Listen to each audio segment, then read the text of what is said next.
What is the address of your emergency? 78.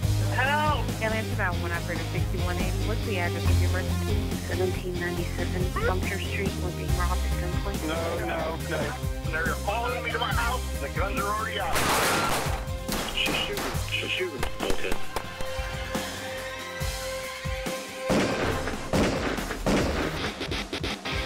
Hello and welcome to Stop the Threat. My name is James Towle.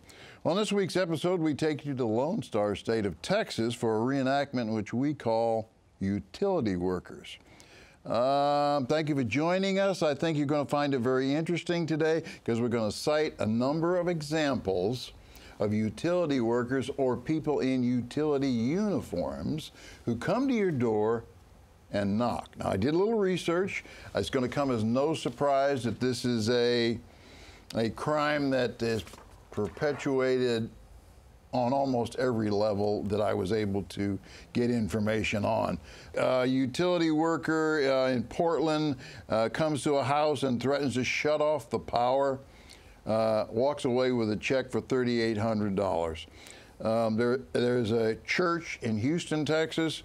Utility workers show up. They want to check the air conditioning. They strip that whole area of $2,000 worth of copper. Many people reported seeing them doing it. However, because they had a hard hat and somewhat of a uniform, never even questioned it. I have way more examples than you probably want to hear. One of the most vulnerable ones seems to occur after a natural disaster. People showing up at your home, they want to fix your electricity, you know, all those kinds of things. And people are just banging away checks and handing them out. Who wants to jump in here and help me with utility work? Well, speaking from experience and having survived Hurricanes Frederick, Ivan, and Katrina, in the wake of those disasters, there was so much confusion and so many people from out of the area coming into work. Nobody knew who was legitimate and who wasn't. And there was a lot of people victimized during that time. And you're at your weakest point. I mean, you want help. And the first person who comes forward who's smiling, friendly, in a uniform and a hard hat says, I'm going to help you. You know, you want to jump on board with them, and that's perfectly natural. I don't care what age, but certainly the older generation probably might be more vulnerable than some of the younger folks. But nonetheless, we see this a lot. Dan? Oh, absolutely. It's a common con for bad guys who are bad and want to do you harm to pretend they're good guys who want to do you some help, some good. And it's so common. If I was to tell the people anything, I would say often something doesn't look right. And the hair on the back of your head is like standing up. When that happens, trust your instincts. Right. Walk away, go back inside, close the door, call somebody. Absolutely. Shut the door, say, I'll be with you, make sure the door is locked, call the public utility, call City Hall, call the cable company. Take a few minutes to do due diligence and research. Yeah, you know, the funny thing is they can even show up with some sort of identification hanging around their neck, and you're not going to know by looking at it whether it's legitimate or not. It's a very difficult thing to do. Sometimes it looks a little bit wrong, it's stupid, and if it looks a little bit wrong and it doesn't look a little bit right, it's all wrong. It's all wrong, yeah. Right. I totally will agree with that. Unfortunately, like I said, a lot of people are vulnerable to this. When we come back, I'm going to show you part one. There will be a lot of discussion. If you have a pencil and paper, you might want to take it out for this one. We'll be right back.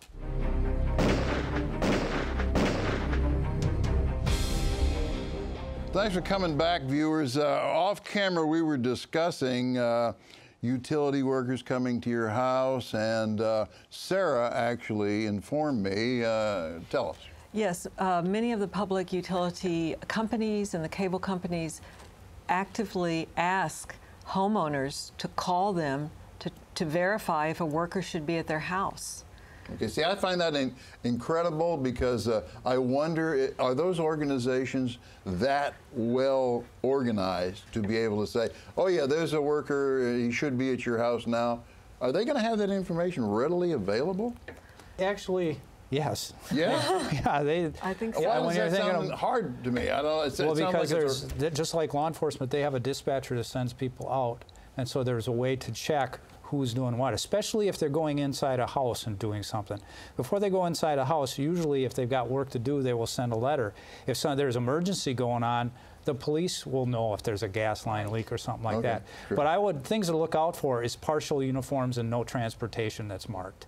Okay. I mean, if they're outside the house, they're going to have the big white truck with a hook on it, and they're going to have the uniform and identification. I would be wary, wary, wary if they come in with a shirt, you know, and that's about it. So, if it doesn't look right, it's probably wrong. It's probably wrong, right. Okay, let's watch part 1, utility workers. We'll come back.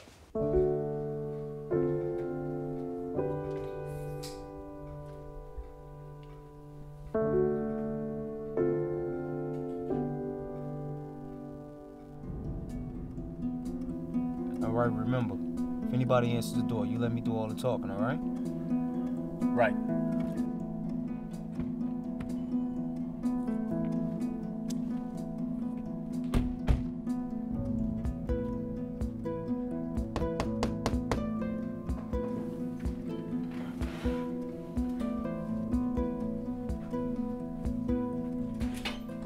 Good afternoon, sir. We're from the gas company. I'm here to read your gas meter. Why did they send 2 of you out? Oh, this is my young associate here in training. He's observing me today, and tomorrow he gets to do all the talking. So, would you mind showing us where your gas meter is? Yeah, all right. Why don't you come around back? I'll open the gate for you. Thank you. So unless it's in the backyard. So what? Just wait. Back here, guys.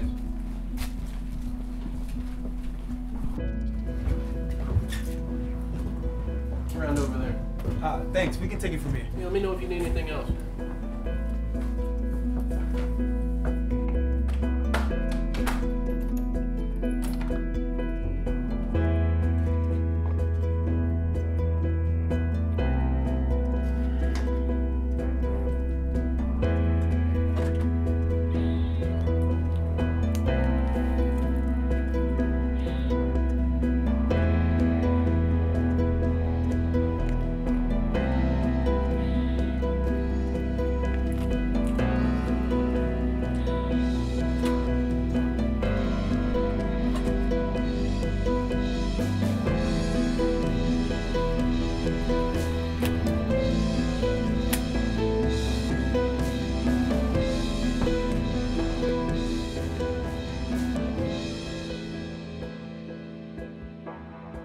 Okay, not everything was wrong there. We seem to have a fairly alert homeowner.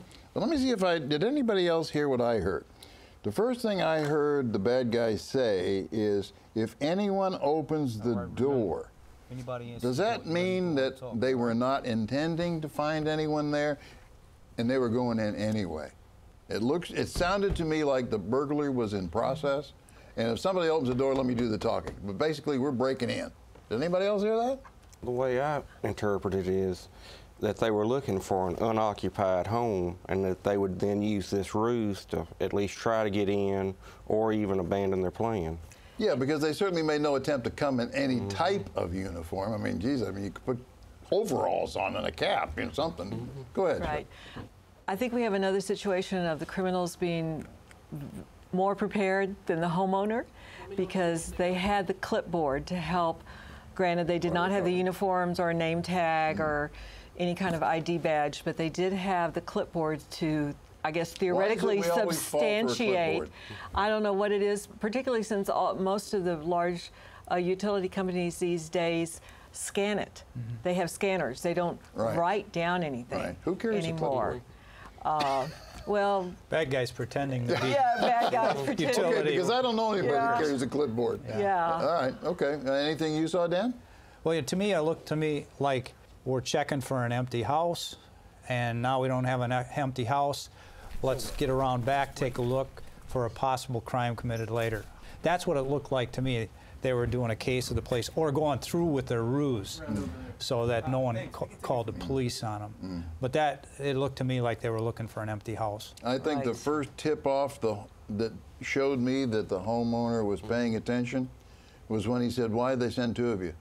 So I think immediately he was having the hairs stand up. Absolutely. And he was thinking, well, what's something wrong with this picture? He just wasn't sure what, but I think he had an idea that there was a problem coming, and he was going to try to prepare for it. We've got just a few seconds. Why did he leave the key in the door? He should not have left the key in the door. Didn't lock the door, but he left the key in. Right. Okay. Too close to the glass. Good observation. We come back, I'll show you part 2. Don't go away.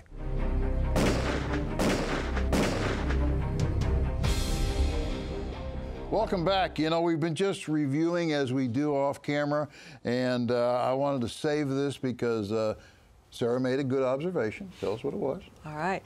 I like the fact that this gentleman is suspicious.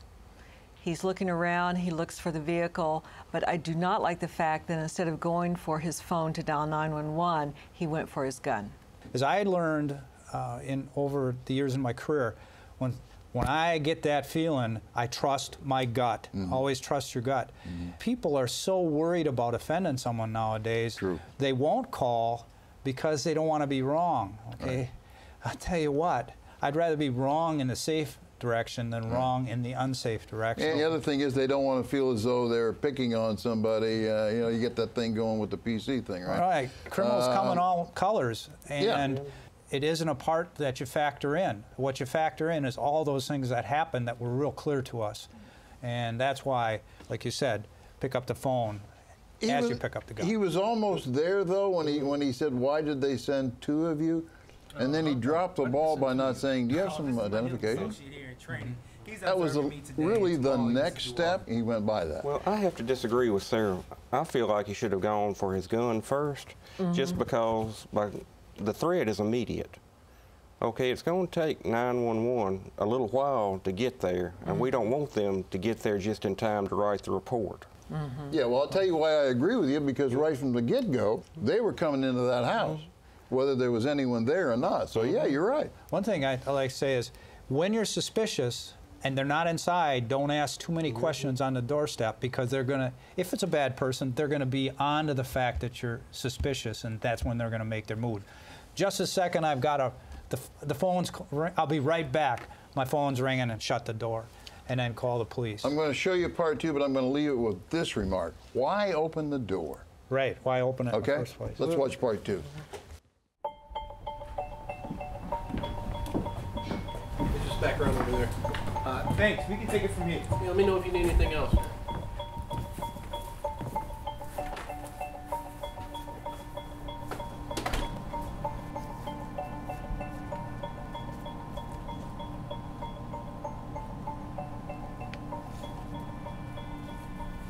Okay, so now what? So, he bought it. He let us in the backyard. Did you see anybody else in the house when he opened the door? Nope. Looks like he was there alone. I think we can take him. Okay. So how do you want to do it? Let's go back around to the front of the house. Get him to open the door. Or we just gonna go from there. Okay.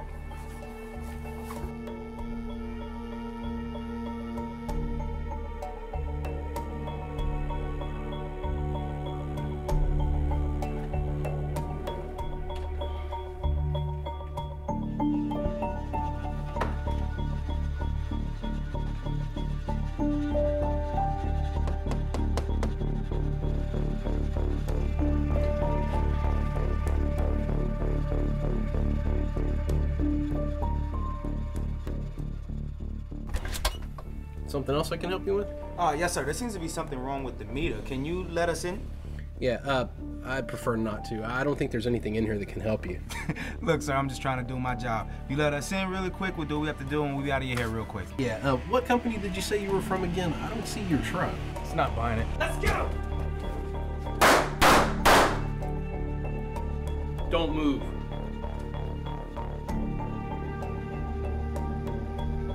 You guys just tried to break into my house. I shot one, and I've got him at gunpoint. I don't know where the other one ran off to. All right, I'll wait.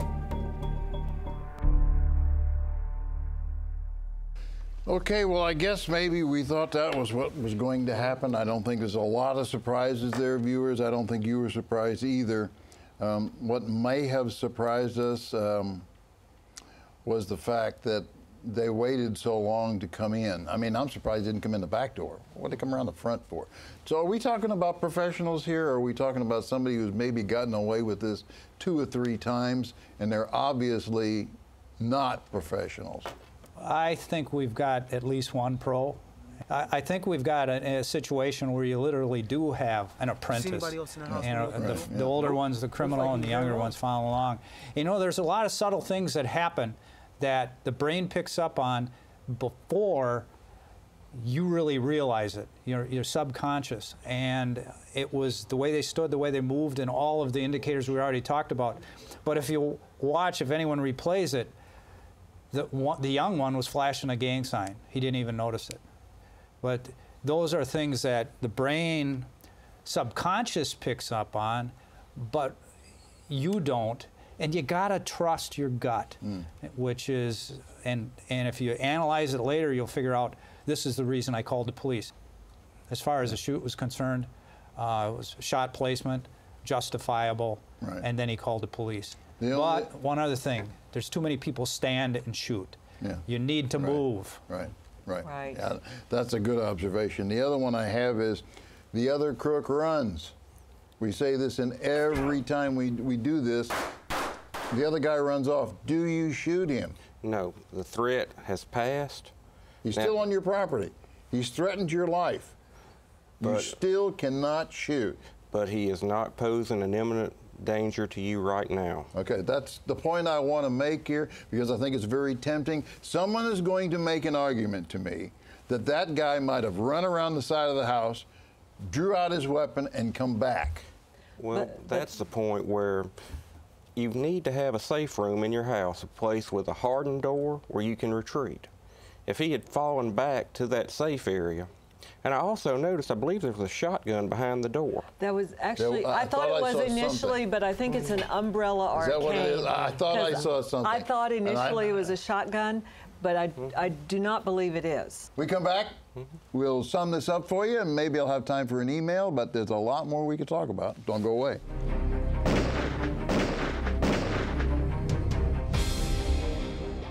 Welcome back, viewers. There was a little discussion off camera about the gang sign. LT referred to it earlier, and we kind of let it go, and then we reviewed that a little bit. We're going to show it to you now. The gang sign. There it is, hand. I'm not sure, it looked like an OK sign. This represents what I'm talking about, the subconscious things that you might pick up on, that I would pick up on, but not even notice that I picked up on it. The brain at a subconscious level is seeing threatening things, and that makes you feel uncomfortable. That's that survival instinct. And you might not even consciously notice it. But that's why you have to trust your judgment and your gut. If it feels wrong, it's probably wrong. Close the door, call the police. There's something wrong here. And that's an example of a subtle thing that you might not even notice you saw. No, I didn't. But your subconscious picks up on it and makes you nervous. Right. And I think you brought out a good point that the homeowner, because of that angle, may not have seen it either. I actually think he can the way he's standing there. Well, no, he's pretty. For just a second, it almost looks as though he's looking at it. So we're getting too detailed here, I think. I think the main lesson we learned is think back to when we were children and our parents told us, do not open the door for strangers. That's so simple. Exactly. And this homeowner, even though he was very uncomfortable by the second time the guys knocked on his front door, he opens the door again. What's wrong with leaving the door closed and saying, hey, guys, bye. Yeah. Bye. Or let them make their announcement. They say to you, hey, listen, we just want to come in and check your gas line. Talk to them through the door. Yeah, say, you don't have to open the door. That's not possible right now. Come back tomorrow. Right. And that's probably when they would have tried to force the door. Right. Because my feeling was they were coming in one way or another. A little earlier, though, and I'm not going to ask you to bring this back to us, but a little earlier when he let him in the backyard, I felt uncomfortable with the two guys behind me. You know, when he opened up that back gate and he walked into his back garden, the two fellows were behind him. I said, he's behind you. You're out of sight of the public. That was uncomfortable. And these are the things that make them come to the conclusion, I think we can take this guy. Yeah. Right. Because, yes, that's right. I'm sure that is very much what they were thinking. And I wondered if the fact that this homeowner was sort of burly, probably very strong, didn't make him a little bit overconfident. Oh, they're just two skinny guys, you know. Could be. Could be what you We don't see at know. home, folks. I think there's been some good observations. See me on Facebook, the social media, all those places. Let's talk about it. Maybe you saw something we didn't. If you happen to be a service worker and have a story and you can probably share with me, please do. The follow-up is probably pretty simple, actually. He was arrested, of course. He was taken to the hospital. Charges are pending. The one that ran off got away. I guess he didn't give up any names, and I guess that comes as no surprise to any of us, for that matter. So if you saw something there that we didn't, and we had to go back and look twice, actually, I think I would walk away with this saying, no reason to open the door. Everybody in favor of that? I agree. Everybody in favor of that. No reason to open the door. If you do open the door, there's nothing wrong with asking for identification. Maybe even if that identification doesn't look good, you can still ask for it. Thank you very much for tuning in. I'll see you again next week. Be safe, be trained, be alert.